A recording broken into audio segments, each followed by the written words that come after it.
Termina en Colombia la conferencia internacional sobre Venezuela para destrabar los diálogos del régimen de Nicolás Maduro y la oposición venezolana. Se llamó a establecer un cronograma electoral que permita la celebración de elecciones libres, transparentes y con plenas garantías para todos los actores venezolanos. Con esto comenzamos nuestro informativo. Los saluda Silvia Cabrera desde Berlín. Bienvenidos. Este martes se celebró en Bogotá la conferencia sobre Venezuela con Gustavo Petro como anfitrión. El presidente colombiano abogó para que las próximas elecciones en el vecino país, pactadas para el 2024, se realicen libres y sin presiones políticas. Ni el gobierno de Maduro ni la oposición participaron en el encuentro. Después de meses de especulaciones, Joe Biden confirma que buscará la reelección en 2024. Con una mezcla de preocupación y optimismo, lanzó su campaña para continuar como ocupante de la Casa Blanca y neutralizar, dice, la amenaza que representa Trump.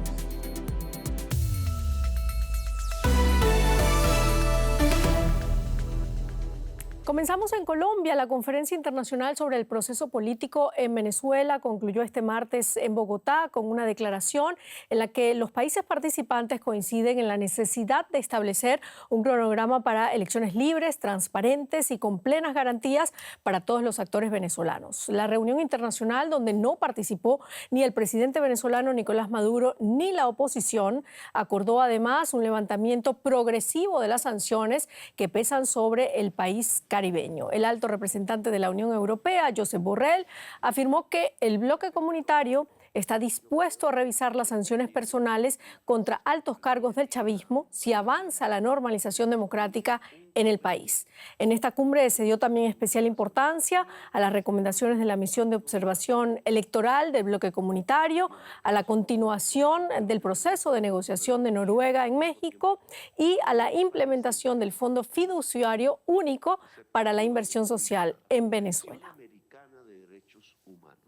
Y nos vamos ahora directamente a Bogotá. Ampliamos con la periodista Alexandra Correa. Alexandra, hay una declaración de intenciones que parte con la necesidad de establecer un cronograma electoral. ¿Qué otros puntos se destacan en el documento?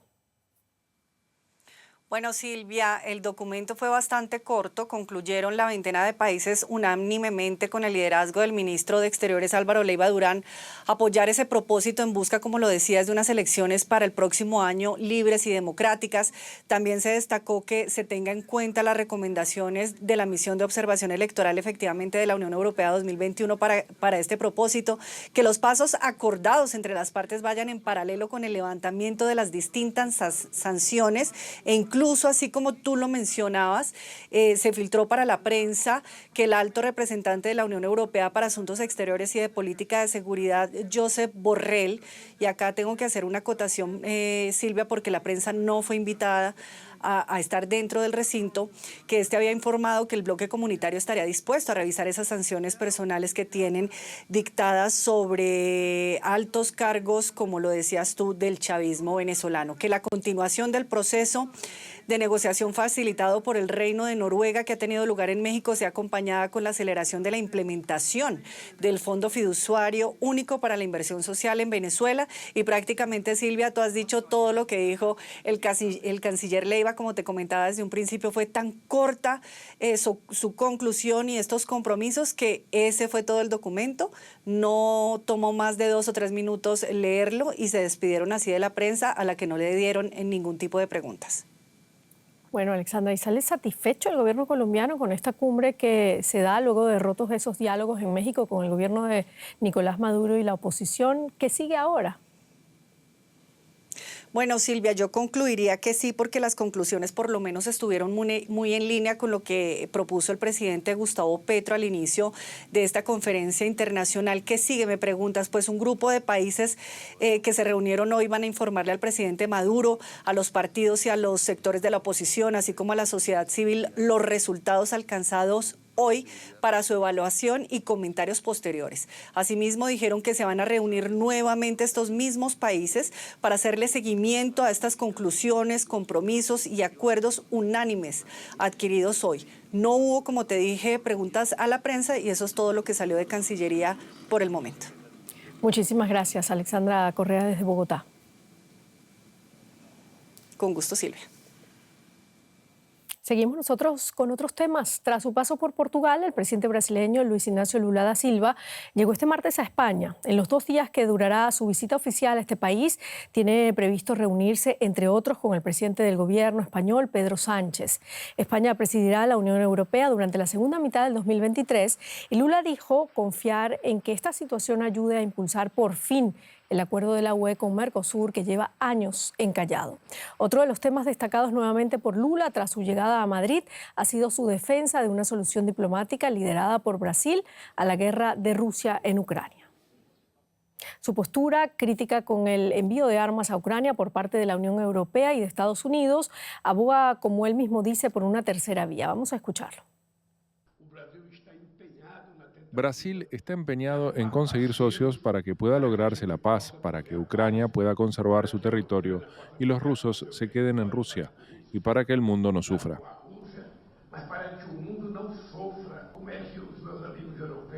Es una guerra que jamás debería haber sucedido porque no puede aceptarse que un país viole la integridad territorial de otro país, pero es una guerra en donde no hay nadie hablando de paz.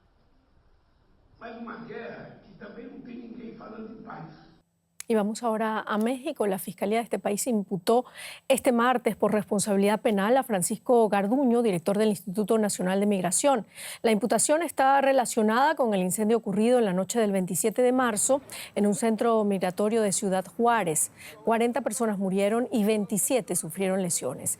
La Fiscalía acusa a Garduño de ejercicio ilícito del servicio público al incumplir con su obligación de mantener seguras las instalaciones y las personas albergadas.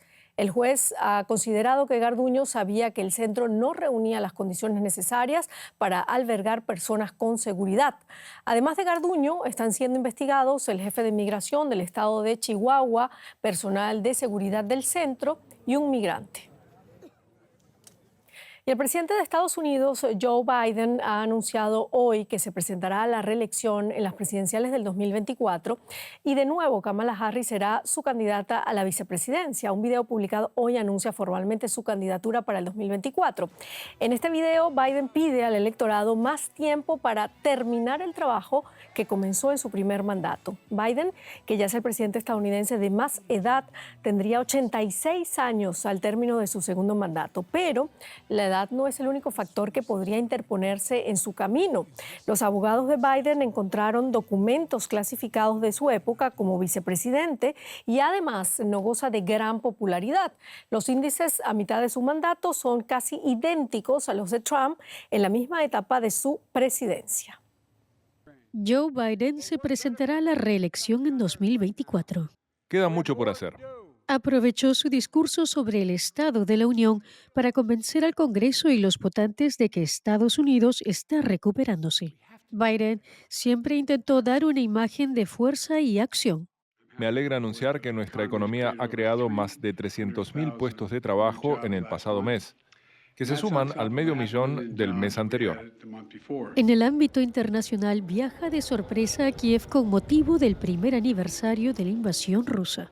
Y en Polonia reitera el apoyo inquebrantable de Estados Unidos. Nuestro apoyo a Ucrania no cesará, la OTAN no está dividida y no desfalleceremos.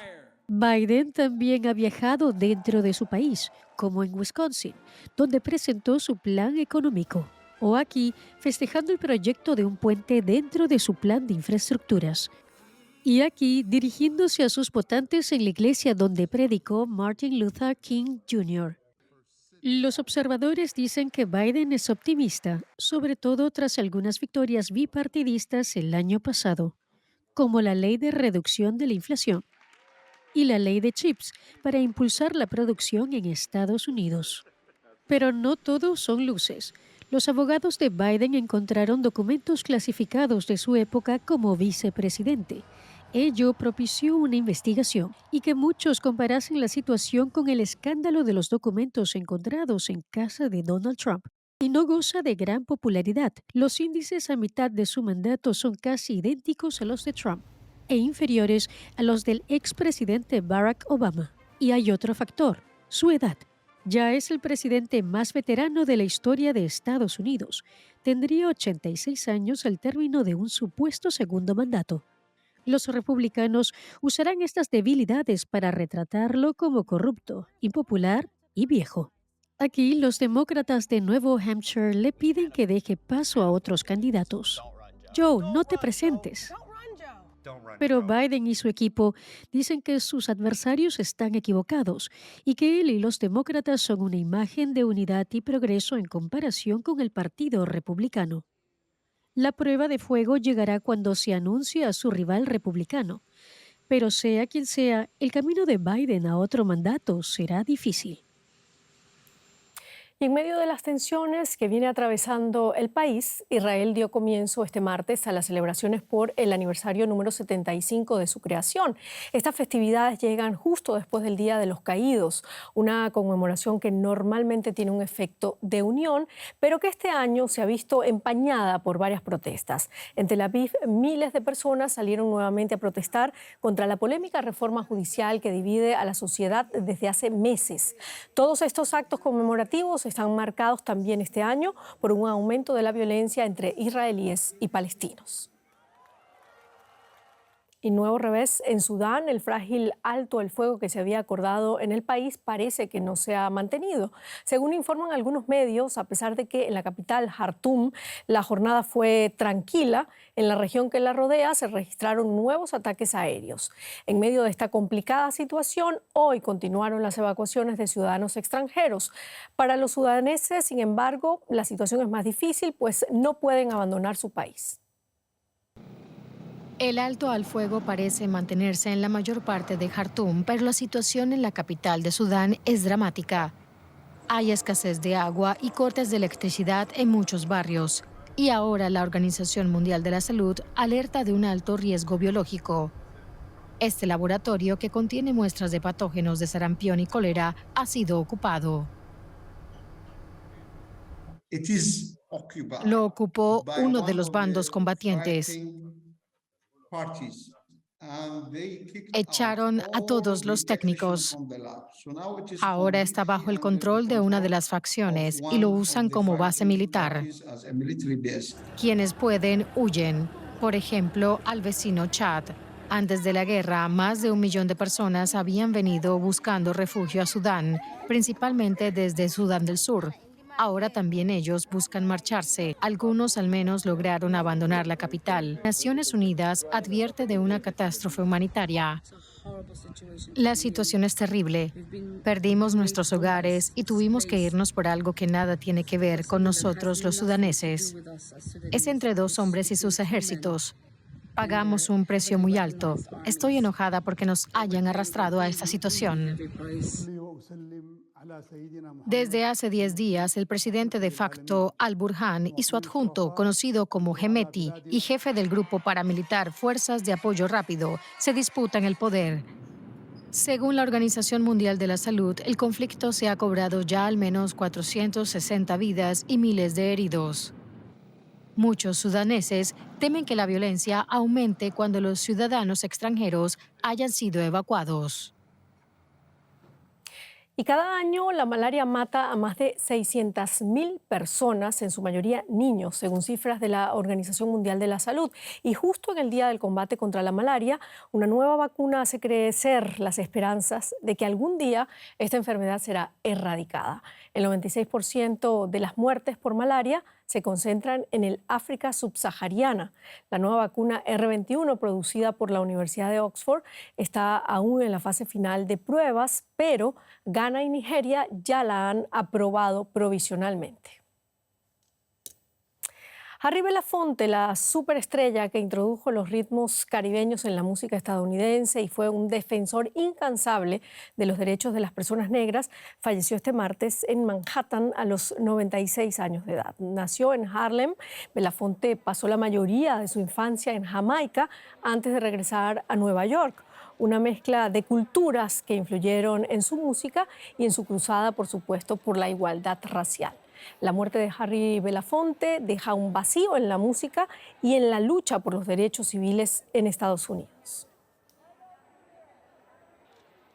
Con esto terminamos nuestro informativo. Muchísimas gracias por habernos acompañado. La invitación es, como siempre, para que sigan acá con nosotros en DW Deutsche Welle. Hasta luego.